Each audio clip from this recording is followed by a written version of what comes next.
carne, calor y unos apetitosos sabores. Una forma antigua de cocinar ha evolucionado debido a la pasión por este tipo de comida. La barbacoa ha generado una industria multimillonaria que incluye briquetas en cantidades ingentes e incluso extravagantes entornos para cocinas al aire libre. A continuación, la tecnología de la barbacoa en Maravillas Modernas.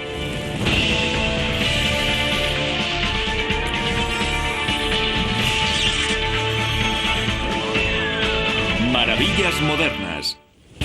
La tecnología de la barbacoa.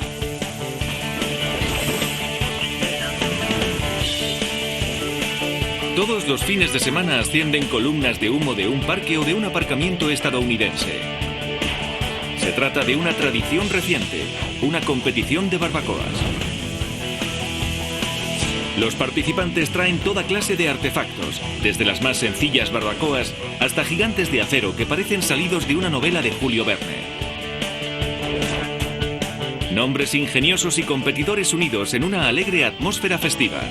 ¿Su recompensa? Los sabores y el aroma de una auténtica barbacoa. Las barbacoas despiertan algo ancestral. Cuando se huele el humo y se prueba un bocado de carne, parece que brota algo primitivo en nosotros.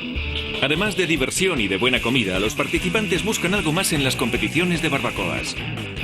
Recientemente, el Autry Museum of the American West de Los Ángeles celebró su primera competición anual con un suculento premio en metálico.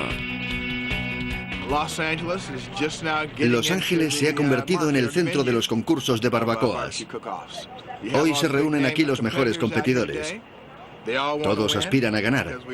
A cualquiera le gustaría decir que ha obtenido el primer premio en el concurso de Autry. Cada competidor trae un equipo distinto y espera cocinar el manjar más delicioso. Esta barbacoa es lo que yo llamo un ahumador. Este es el asador con 4 cámaras. Me gusta porque con él puedo obtener una gran variedad de temperaturas, desde unos 150 grados aquí a unos 65 grados por allí. Y así puedo controlar la cocción de las carnes. Esta barbacoa tiene un diseño bastante convencional, pero la hemos reforzado con acero y le hemos añadido una repisa. En la chimenea hemos tallado unas filigranas. A propósito, yo sé de alguno que se va a enfadar mucho cuando se despierte un día y vea que su chimenea ha desaparecido. Pero esa es otra historia. Estoy asando con un ahumador Weber Smoky Mountain, que se puede encontrar en cualquier tienda. Es un modelo muy conocido entre los entusiastas de las barbacoas. Los jueces son imparciales. No saben si el plato proviene de una barbacoa de menos de $200 o de otra de $20,000. Traen sus platos y nosotros les cambiamos los números para que los jueces no tengan oportunidad de saber de dónde provienen. Juzgan solo la presencia, el sabor o lo tierna que está la carne. No todos los concursos son iguales. En Carolina del Sur la tradición es asar cerdos enteros, y eso lleva unas 20 horas o más. Para que la competición sea equilibrada, a los concursantes se les entregan los cerdos el mismo día del concurso, y todos empiezan de cero. Muchas gracias. Muy bien. Cocinar un cerdo entero no es cosa de niños, es muy difícil. Cualquiera puede asar unas costillas, yo lo hago, pero se necesita un artista para asar un cerdo entero. Muchos concursantes acuden con barbacoas hechas a medida para asar un cerdo grande y aplican ciertos conocimientos prácticos de física. ¿Y cómo funciona esto? Hacemos un fuego en el fondo para quemar la madera. Usamos madera de peral o de cerezo salvaje. Es una barbacoa indirecta. Las llamas suben, calientan el agua por el fondo de la bandeja y sale el vapor desde abajo. El calor seco viene por los lados, rodeando al cerdo. Luego sube hasta la tapa y rebota hacia abajo. El calor seco junto con el calor húmedo consiguen una carne muy tierna y sabrosa, con ahumado. Según los expertos en este arte culinario, la expresión barbacoa no suele usarse correctamente. Una de las cosas más importantes que hay que tener en cuenta es que existe una gran diferencia entre asar a la barbacoa o a la parrilla. Son cosas muy distintas. En la parrilla se asa deprisa y a alta temperatura, dorando la carne directamente con las brasas, a una temperatura de 200 grados o más. La barbacoa es exactamente lo contrario, se asa lentamente y a fuego lento, de 80 a 110 grados, indirectamente, sin llamas y lejos de la fuente de calor. Los orígenes de este arte culinario a fuego lento se pierden entre la historia y el folclore. Quizá no sea cierto, pero se dice que en China se quemó una casa con varios cerdos dentro y que luego se los comieron. Y así es como nació la barbacoa. Puede que solo sea un cuento, pero yo lo he oído. A nuestros antepasados, desde los cavernícolas hasta los reyes de Inglaterra, siempre les gustó disfrutar de la carne asada a cielo abierto. Pero no sabemos si sus ancestrales técnicas se podían denominar barbacoa. Sin embargo, sí parece conocerse el origen de la palabra barbacoa. Cuando los españoles empezaron a explorar el Nuevo Mundo, comprobaron que los indios nativos preparaban la carne ahumándola sobre una rejilla de arbustos verdes, llamada barbacoa. Los españoles llamaron barbacoa a aquella forma de preparar la carne. El sabor ahumado era una consecuencia accidental del proceso. Se pretendía conservar la comida y ahuyentar a las moscas. La barbacoa tomaría rumbos distintos en Norteamérica. La tradición de asar cerdos enteros, propia de las dos Carolinas, surgió con los primeros colonos. El cerdo no es originario del hemisferio occidental, de las Américas. Los europeos, los españoles, trajeron cerdos con ellos. La primera colonia europea de una nación europea se estableció en Carolina del Sur. De los americanos nativos, los indios, aprendieron los colonos a asar la carne graduando el calor. En el suroeste, las barbacoas evolucionaron con el ganado. Los cowboys llevaban cocinas con ellos y la carne la aportaban las reses. Actualmente en el suroeste la barbacoa sigue vinculada a las leyendas de cowboys. La decoración de restaurantes como el County Line de Houston, Texas, recuerda esa herencia. Sin embargo, los cowboys nunca disfrutaron de carne a la barbacoa preparada en ahumadores con madera selecta y una buena parrilla. Este es el corazón del restaurante, los ahumadores, también llamados hogares. Utilizamos un sistema de cadena a muy poca velocidad, pero con un motor muy potente, pues se necesita que tenga mucho par, mucha potencia. Se ponen hasta 160 parrillas, con unos 50 costillares de costillas baby back. Eso puede equivaler a unos 70 kilos de carne. El hogar es muy grande, tiene mucho espacio. Hay que asar por delante y por detrás, de arriba a abajo. Eso es lo que hacen el sistema rotatorio de cadena y el asador. La temperatura del asador viene determinada por la cantidad de madera que se quema y por un control térmico que regula el tiro de aire. 80 grados es la temperatura ideal para ahumar la carne en frío. 110 o más para darle el toque final. Así queda deliciosa para su consumo.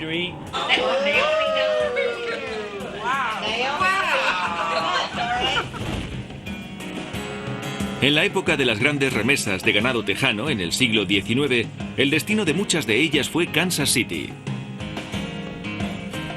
Desde principios del siglo XX, Kansas City ha sido un sinónimo de barbacoa. No es que éstas se originaran allí, pero sí fue allí donde coincidieron todos los elementos esenciales. Kansas City se convirtió en la meca de la barbacoa porque allí emigró mucha gente con los conocimientos culinarios suficientes. Venían principalmente de los estados del sur. Además había mucha madera de nogal y de roble. Por supuesto también estaba la carne. Tenían grandes rebaños. Era la combinación necesaria para un buen banquete. Entonces la barbacoa se consideraba la cocina de los pobres porque se hacía con las piezas de carne más duras y baratas. Durante los años 20 se asaban a la barbacoa animales salvajes, incluso mapaches y zarigüeyas, carnes despreciadas por las industrias y por la gente adinerada. Fueron los inicios de la barbacoa al estilo de Kansas City.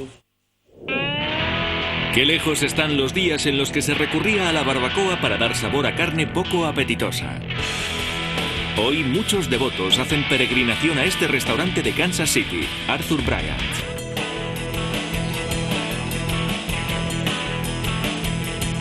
Aquí pueden apreciar una de las tradiciones más antiguas de la ciudad. A principios de los años 50, Mr. Bryant se vino a vivir aquí, entre la calle 17 y Brooklyn, donde antes había una panadería. Este era el horno y Mr. Bryant lo convirtió en un asador. Es necesario un buen maestro asador, porque la temperatura puede llegar hasta los 260 grados, pero hay que mantenerla entre 65 y 150 para asar los costillares. En Kansas City y en sus alrededores hay más de 90 restaurantes dedicados a la barbacoa. Algunos son muy grandes, pero otros son pequeños comedores. Hacer parrilladas y barbacoas en el jardín no se convirtió en uno de los pasatiempos favoritos de los estadounidenses hasta poco después de la Segunda Guerra Mundial, cuando los soldados, de vuelta, decidieron vivir a las afueras. Uno de ellos, George Stephen, resultaría todo un innovador. Mi padre, como muchos soldados cuando volvieron de la Segunda Guerra Mundial, asaba principalmente en una estructura de ladrillos como esta. Salían llamaradas, no había ningún tipo de control, y él no quedaba muy satisfecho con los resultados. Así que decidió idear algo y diseñó la barbacoa Weber Kettle como esta. La innovación estaba realmente en la tapa, para controlar el calor. Así la barbacoa resultaba más eficaz. Con los agujeros de ventilación se podía regular la cantidad de aire que pasaba por ella. Así se controlaban el calor, las llamas y la forma de asar. George Stephen trabajó para la Weber Brothers Metal Works y juntos consiguieron un gran éxito con su barbacoa. La Kettle ha experimentado diversas mejoras a lo largo de los años y ahora se fabrica en una enorme factoría en Huntley, Illinois. Esta es la única factoría del mundo que fabrica la barbacoa Weber Kettle de carbón. Detrás de mí está la maquinaria que se encarga de hacer las barbacoas. Utilizamos prensas de 200 a 500 toneladas para producir las diferentes formas de los cuencos y tapas. Al otro lado de la sala están las prensas que producen las demás piezas.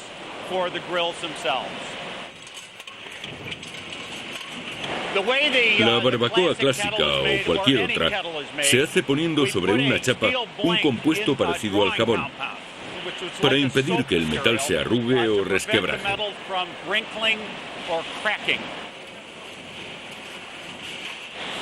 Entonces se estampa con la prensa. El martillo baja y le da la forma deseada.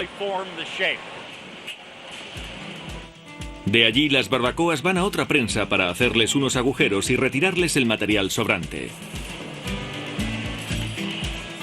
Después de ponerles las distintas piezas, las barbacoas son colgadas en una cinta de transporte. Hay que lavarlas para quitarles el compuesto jabonoso, los restos de aceite y los residuos. Luego se las recubre con una capa de porcelana. Después pasan al horno y se someten a una temperatura de 870 grados. Allí adquieren la dureza y el acabado brillante de todos los productos de Weber. Se comprueba la calidad del revestimiento de todas las barbacoas en una sala con una iluminación similar a la natural. A continuación, en la sala de embalaje, se les añaden las asas y los reguladores de aire, y son empaquetadas con las piezas necesarias para su envío a los centros comerciales.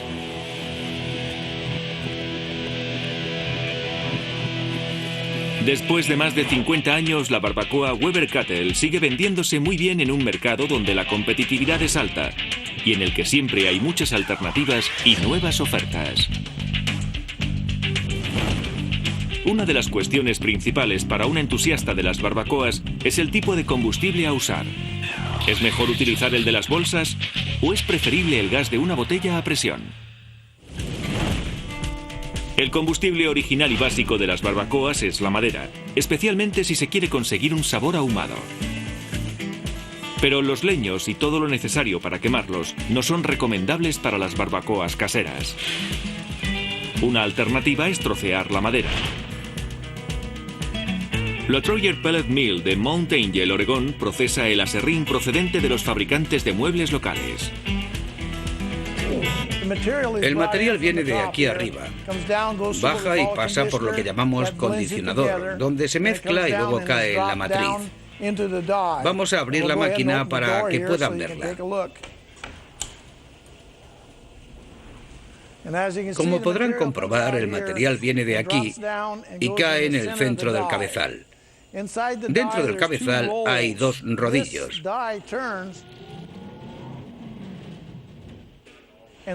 Cuando gira, los rodillos fuerzan al material a pasar por los orificios. El compuesto se calienta a unos 200 grados y las ligninas de la madera se vuelven líquidas como una goma. Cuando los pellets salen están a unos 200 grados, un poco blandos. La lignina es la que los mantiene unidos. Después de ser extraído y cortado a trozos, el material es llevado a una cinta transportadora para que se enfríe y sea embolsado. A pocos kilómetros de distancia, en un edificio de 100 años de antigüedad dedicado antaño a los productos lácteos, Traeger Industries produce su propia línea de parrillas. Poseen una resistencia eléctrica diseñada para quemar los pellets de madera. El primer componente es un motor de 1,5 revoluciones por minuto que acciona un tornillo sin fin que lleva los pellets desde la tolva hasta el fuego. En el fondo de la bandeja hay un quemador. Cuando se enciende se calienta y hace que los pellets ardan. Medio kilo de pellets de madera producen 2.150 kilocalorías y pueden arder durante 1 hora o más. Al ir suministrando pellets al fuego, se consigue que la temperatura permanezca constante durante un largo tiempo. La forma tradicional de asar con una barbacoa es mediante carbón vegetal. Este se consigue quemando madera hasta que el agua y otros materiales desaparecen, reduciendo la madera casi a carbono puro. Los empleados del restaurante Jackie Hyde en Leesville, Carolina del Sur, trabajan en el exterior y usan una cámara de combustión para producir carbón. Desde allí se llevan las ascuas hasta los asadores, donde asan cerdos enteros. Esta es la forma adecuada de quemar madera para obtener el carbón vegetal. Este es el auténtico carbón vegetal, no una imitación. Los empleados echan ascuas en los hogares para mantener la temperatura según se requiera. Se esparcen por los bordes para mantener un fuego indirecto. La temperatura es tan baja que se puede utilizar cartón para cubrir las parrillas. No podríamos utilizar cartón si la temperatura fuera más elevada. Asar los cerdos en invierno nos lleva de 20 a 25 minutos. Si lo hacemos en verano solemos tardar 30 minutos con la cantidad de carbón necesaria. Mientras Jackie Hyde prefiere producir su propio carbón vegetal, la mayoría preferimos comprar una bolsa y olvidar el trabajo duro. En el supermercado encontramos sacos de carbón vegetal puro, pero existe otra forma de carbón, las briquetas. Desde hace unos 80 años se han hecho muy populares gracias a un fabricante de coches, Henry Ford. Empezaron a fabricarse en 1922. Henry Ford fue el que inició la producción. Quería hacer algo con la madera que le sobraba de la fabricación del modelo T y se dio cuenta de que podía utilizar el excedente para fabricar briquetas. La primera planta fue diseñada por dos grandes personajes, E.G. Kingsford, pariente de Ford, y que le dio el nombre actual a la marca, y el mismo Thomas Edison. Actualmente la compañía Kingsford usa más de 1 millón de toneladas de excedentes de madera al año. Una de sus plantas, situada en Springfield, Oregón, recibe varios camiones al día cargados de excedentes de las madereras locales. Los remolques son elevados hasta verter el contenido en enormes pilas de madera. Después de que el producto es vertido, utilizamos el bulldozer para formar una pila compacta. La madera proviene de varias herrerías y puede ser de diferente calidad. Así es como la recibimos de los camiones. Fíjense en el tamaño de las partículas. Tiene mucha humedad, por eso la apilamos y dejamos que se seque entre 6 y 8 semanas. Es muy similar al abono casero. Cuando envejece en la pila, produce calor y sale un poco de vapor. También con un bulldozer se empuja el material hacia la tolva que alimenta la cinta transportadora. A continuación se lleva a una criba para sacudir y seleccionar el material según su tamaño. Las piezas pequeñas pasan por los agujeros de la criba. Las grandes caen fuera de ella y son molidas hasta que adquieran el tamaño adecuado y sean incorporadas de nuevo al proceso. A continuación, el material todavía húmedo pasa a una secadora. Es muy similar a las secadoras domésticas. La madera húmeda se lleva a este lado de la secadora, donde inicia el proceso con un 60% de humedad y termina con un 5 o un 7%.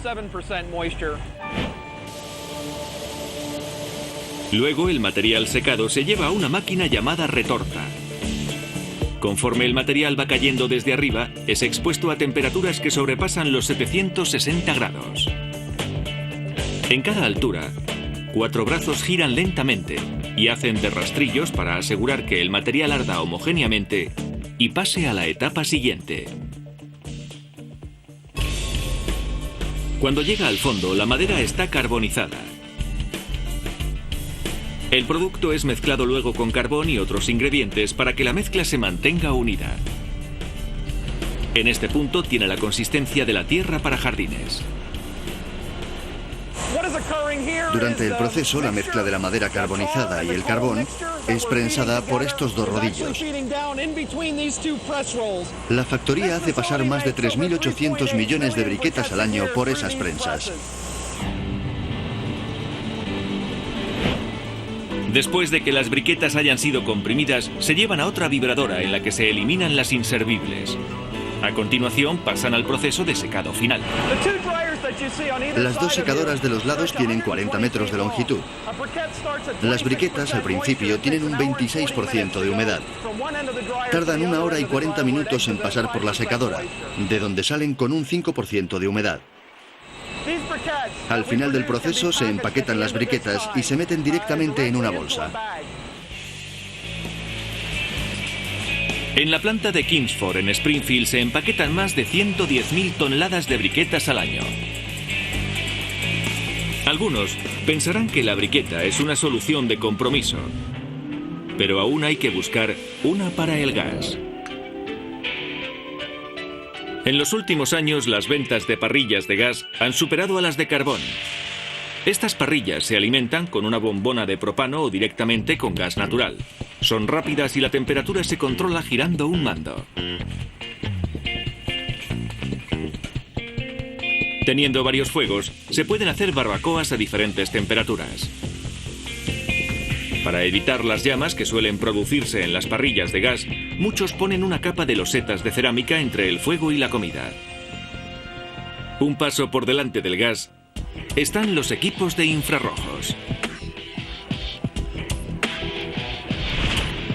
La compañía Tech de Columbia, Carolina del Sur, había desarrollado aparatos de infrarrojos para secar pintura. Pero durante los años 80 empezó a adaptar los infrarrojos para cocinar. En la actualidad fabrican parrillas con un emisor de diseño y factura innovadores. Debajo de la parrilla hay una placa de cristal templado sobre otra placa metálica perforada, diseñada para emitir una mezcla de gas y aire sobre su superficie. Encendida, la placa de vidrio bloquea el flujo de aire caliente, y la comida no se cocina por convección, sino por excitación molecular. Los infrarrojos son una forma de radiación electromagnética. Sus longitudes de onda son más largas que las de la luz visible, pero más cortas que las de las microondas. Estas aberturas son calentadas entre 900 y 925 grados y luego ponemos un cristal por encima que se usa como emisor secundario. Las longitudes de onda que se producen son más cortas y cuando pasan a través del cristal son rerradiadas y aumentan su longitud de onda en el espectro electromagnético. Nuestros estudios demuestran que empleando longitudes de onda más largas hay menos pérdida de humedad y la comida encoge menos. Hablando de barbacoas, tanto si se asa con infrarrojos de alta tecnología o con carbón vegetal, el calor y la carne son solo parte de la historia. Para muchos falta salsa. Salsa y más salsa.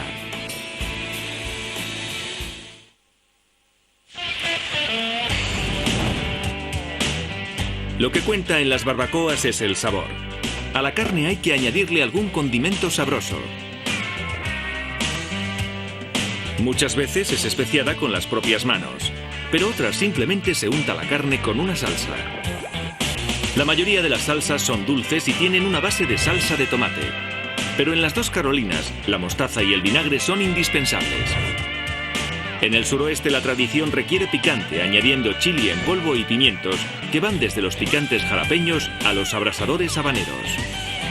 A lo largo de los años han aparecido una enorme cantidad de salsas. Las hay de muchas clases, de frambuesa, pimiento, vinagre. Las marcas principales son Wopas, Gates, John Henry's. La salsa John Henry salió al mercado en 1996 y aunque es famosa en todo Estados Unidos, se trata de un negocio familiar con base en Houston, Texas. Empezamos entregando 4 litros de salsa barbacoa a un solo cliente. Lo hicimos bien. Tratamos de que siempre estuviera satisfecho. Y ahora producimos unos 4.000 litros de salsa barbacoa al año. Las salsas de John Henry se hacen en una cocina. 150 litros a la vez en una olla a presión de pared doble. La ventaja principal de usar este método es que protege el contenido contra el exceso de temperatura. Se usa un fuego de gas para calentar el agua de una cámara que hay bajo la olla, haciendo que circule vapor entre la pared de la olla y la exterior, con lo que el calor es uniforme. El método resulta ideal. Nuestras salsas, por supuesto, contienen agua. A esta le añadimos la base, que llamamos mezcla. Es para darle sabor, cuerpo y textura a la salsa. Nuestra salsa tiene un equilibrio perfecto entre el azúcar y las especias, que son bastantes. Es esta. Tiene muy buen aspecto. ¿Quiere echar un vistazo? Sáquele una foto. Ya va pareciéndose a la salsa final. La salsa es el producto de 3 ingredientes que le añadimos para equilibrar el azúcar. Hay que asegurar que el pH sea el adecuado. Tenemos que conocer exactamente cuál es el pH, la proporción entre el ácido y el azúcar. Ese es nuestro secreto. No esperen que John Henry les diga cuáles son sus ingredientes, desvelando una tradición conservada a lo largo de generaciones. Pero sí les mostrará parte del proceso. Esta es una batidora, una agitadora. La utilizamos para incorporar la mezcla y los demás ingredientes, las especias, a la salsa de tomate. Con ella llegamos hasta el fondo. Y cuando lo alcanzamos, comprobamos lo espesa que está la salsa. Ahora se está espesando. Después de añadir todos los ingredientes y de que la salsa haya cocido unas 2 horas de media, es embotellada en la misma cocina. Empezamos usando botes de cristal porque eran los que nos podíamos permitir. La gente quería que la pusiéramos en un bote coqueto, pero nos opusimos. Queríamos algo básico. Así cuando se acaba la salsa se puede utilizar para el agua, ¿verdad? Original Juan de Kansas City también produce sus salsas, pero utiliza los ingredientes a una escala mucho mayor. También fabrica para otras muchas marcas que no quieren invertir tiempo ni equipos para sus propios productos.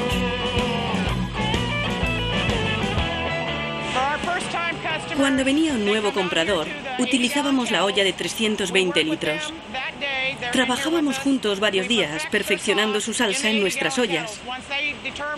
Cuando les gustaba el sabor, entonces pasábamos a ollas mayores, a las de 800 o 1000 litros.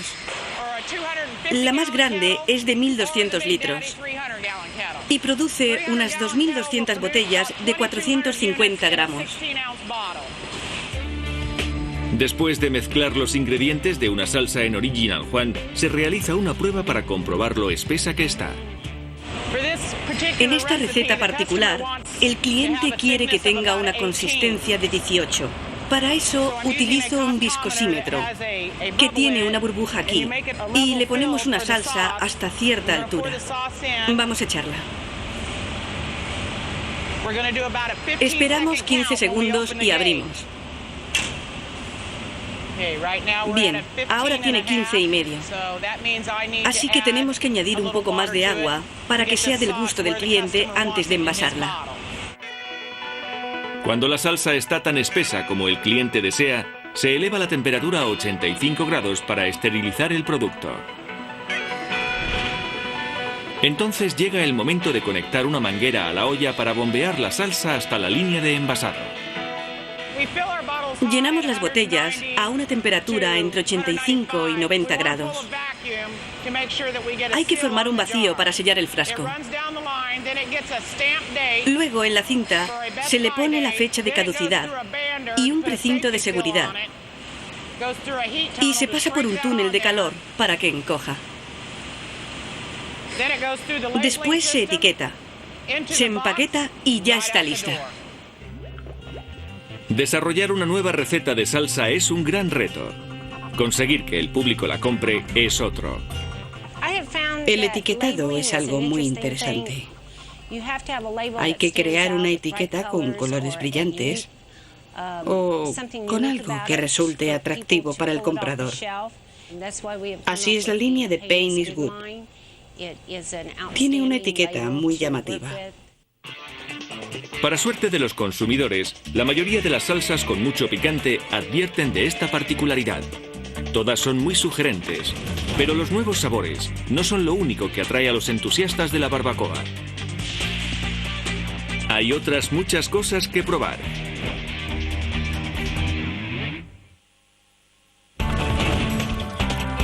Las barbacoas van más allá de cocinar al aire libre. Se han convertido en un estilo de vida y, en ciertos casos, en una obsesión. Son incluso un símbolo del estatus social. Hay ciertas cocinas exteriores que tienen todas las comodidades de una cocina interior. Si el clima lo permite, cocinar fuera resulta mucho más agradable que hacerlo dentro. Además, el entorno influye. La casa del Dr. David Bidebach tiene uno ideal para relajarse mientras se prepara la cena en una cocina más que extravagante. Cuando nos mudamos aquí, en el jardín no había nada, pero queríamos poner una cocina de exteriores para disfrutar de la vista.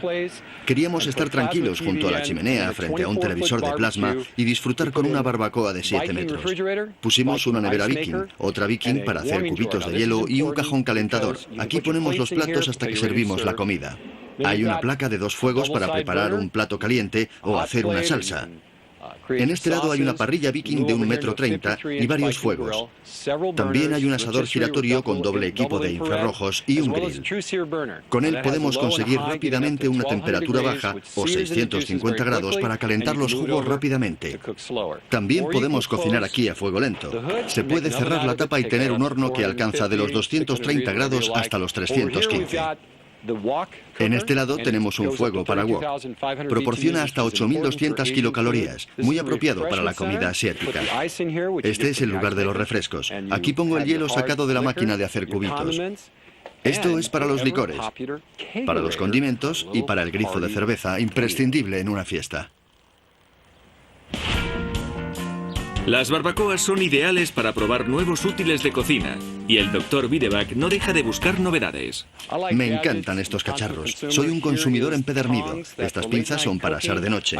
Si aprieto este botón, se enciende una luz y puedo ver lo que hago. Es genial. Las tiendas de barbacoa se están extendiendo rápidamente. Los estantes están repletos de todo tipo de enseres, desde cestas giratorias hasta un bastidor para pollos. Para quienes quieren que la carne esté literalmente repleta de sabor, existen jeringas para inyectar salsas. Si se va a asar algo mayor que un pollo, existe un inyector para rellenar el animal, en este caso, un cerdo.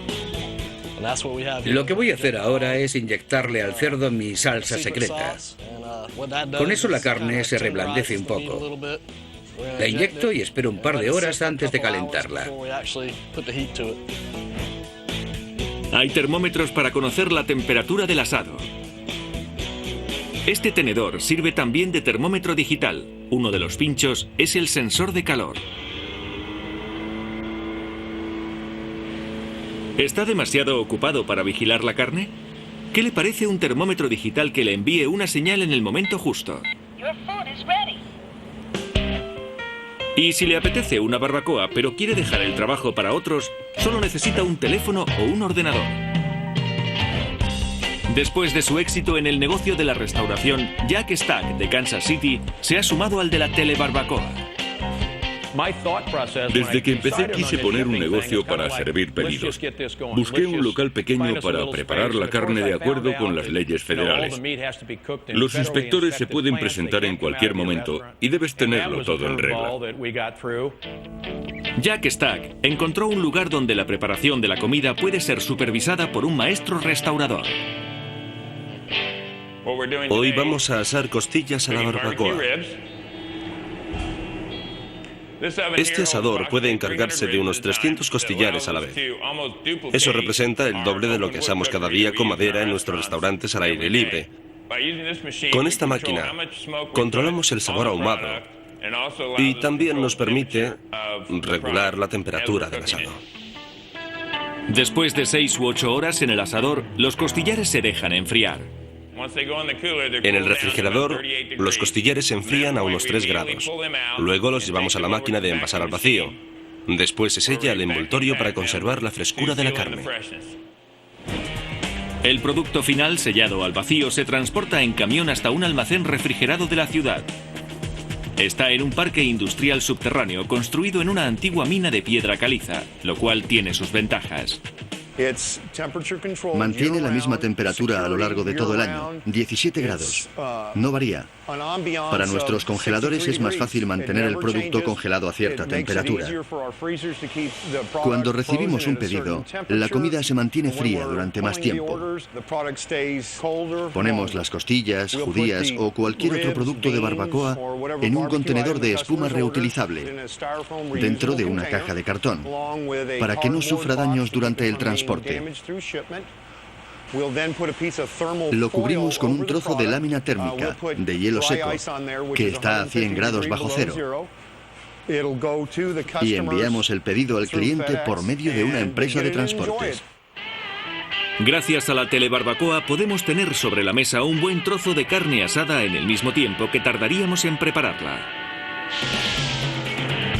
Hay alguien para quien lo más importante no es asar a la barbacoa, sino el asador. Y por eso ha creado algunos de los más extravagantes de todos los tiempos. Para aquellos que deseen una barbacoa única, una visita al establecimiento de David Close en Houston, Texas, les hará saber por qué sus creaciones son tan famosas. A esta solemos llamarla bling bling, pero la gente la llama alhaja.